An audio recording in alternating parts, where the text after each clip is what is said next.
उन दोनों पर एक जोरदार अटैक कर देता है और उस पावर का इम्पैक्ट इस हद तक पावरफुल होता है कि वहां मौजूद आसपास के सभी लोग पीछे तक खिसके हुए चले जाते हैं। जिसके बाद शीहाओ कहने लगता है कि अपनी आंखें खोलो और देखो, इस किलिन ने ऑलरेडी अपने मास्टर को चुन लिया है और अगर दम है तो इसे लेके दिखाओ। इसी के साथ ही हम देखते हैं कि उसके पीछे जो स्पिरिचुअल ट्री थी वो भी गायब हो जाती है, जिस पर वो गोल्डन बाल वाला शीहाओ से कहता है कि तुम्हें पता है ना कि जो तियानचेन एकेडमी है इससे हमारे बहुत ही अच्छे रिलेशनशिप है और अगर आज तुम मुझसे दुश्मनी मोल लेने की सोचते हो ना तो फ्यूचर में तुम्हें भारी कीमत चुकानी पड़ेगी। जिसे सुनते साथ ही शीहाओ को बहुत ही ज्यादा गुस्सा आ जाता है और वो गुस्से साथ अपने पैर को जमीन पर पटकते हुए कहता है कि तुम्हारी इतनी हिम्मत कि तुम मुझे धमकाओ। इसी दौरान हम देखते हैं कि उन लोगों के बाकी के टीम मेंबर्स भी उनके पास आकर खड़े हो जाते हैं, जो देखकर शीहाओ के टीम मेंबर्स भी इसके पास आकर खड़े हो जाते हैं और यूए चान यहाँ चुपचाप खड़ी होकर सिर्फ उनका मुंह देखती है। जिसके बाद वो गोल्डन बाल वाला बंदा वहां पर अपने हैंड साइन को बनाने के बाद एक हेवनली सीक्रेट वेपन को बाहर निकालता है, जिससे हम देखते हैं कि वो स्पीयर अचानक से मल्टीपल स्पीयर्स में बदल जाते हैं और वो एक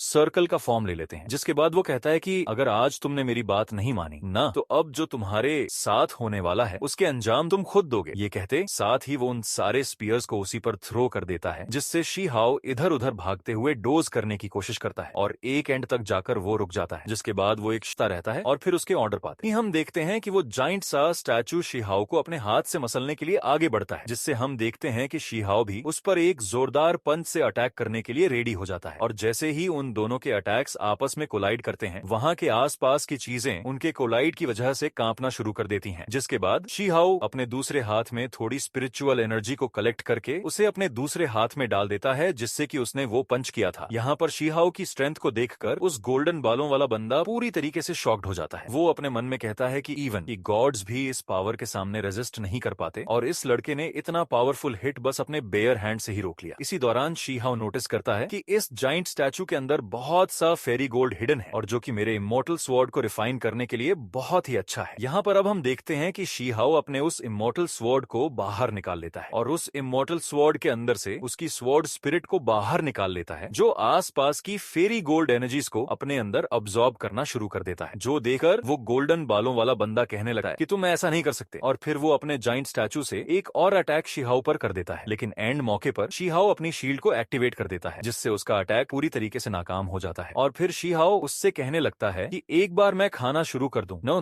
तो मैं रुकने का नाम नहीं लेता। ये सुनने के बाद वो बंदा एक और पावरफुल पंच अटैक शीहाओ पे कर देता है, जो देखकर शीहाओ भी एक फाइनल पंच अटैक साथ उसके उस जाइंट स्टैचू को धराशायी कर देता है और फिर उस बंदे का वो स्पीयर वापस से उसके नॉर्मल फॉर्म में आ जाता है। इसी के साथ ही शीहाओ के पास उसकी स्वॉर्ड भी आ जाती है और वो उससे कहने लगता है कि आइंदा कभी भी किसी को बुली करने से पहले 10 बार तो सोच ही लेना। इसी दौरान निंग चुआन भी उस किलिन को चुराने की कोशिश करता है, लेकिन शीहाओ उसे भी दूर फेंक देता है, जो देखकर निंग चुआन भी अब शीहाओ से फाइट करने के लिए अपने बीस्ट को बाहर निकाल लेता है। ये देखकर शीहाओ भी नहीं रुका और वो भी अपने बीस्ट को बाहर निकालने ही वाला होता है कि तभी वहां पर एक आवाज आती है जो कि उन दोनों से कहती है कि रुक जाओ, जो कि उसी थर्ड एल्डर की होती है। जिस पर शीहाओ कहने लगता है कि आखिर हम क्यों रुके? एल्डर, क्या आपको नजर नहीं आ रहा कि ये लोग सरासर यहाँ पे नाइंसाफी कर रहे हैं? जिस पर वो एल्डर कहता है कि ये मैटर यहीं पर खत्म होता है, लेकिन शीहाओ नहीं रुकता। वो उससे दोबारा से कहता है कि आप हमेशा सबको कवर क्यों करते रहते हो? जिस पर वो एल्डर कहते हैं कि तुम फ्यूचर में सब कुछ जान जाओगे। शीहाओ बहुत कुछ कहना तो चाहता था, लेकिन वो वहां पर चुप हो जाता है। इसी दौरान वो एल्डर कहता है कि इस लेजेंडरी किलिन ने फाइनली अपने मास्टर को चुन लिया है और अब मैं चाहता हूं कि तुम सभी लोग मुझे फॉलो करो और सेक्ट में वापस आ जाओ। इसी के साथ हम देखते हैं कि वो सभी लोग वापस से टेलीपोर्ट होकर तियानचेन एकेडमी में पहुंच जाते हैं, जहां पर वो एल्डर कहता है कि मैं उम्मीद करता हूं कि तुम लोगों ने आज की मिली हुई इस अपॉर्चुनिटी से बहुत ज्यादा एक्सपीरियंस गेन किया होगा। जिसके साथ ही ये वाला एपिसोड यहीं पर ही खत्म होता है।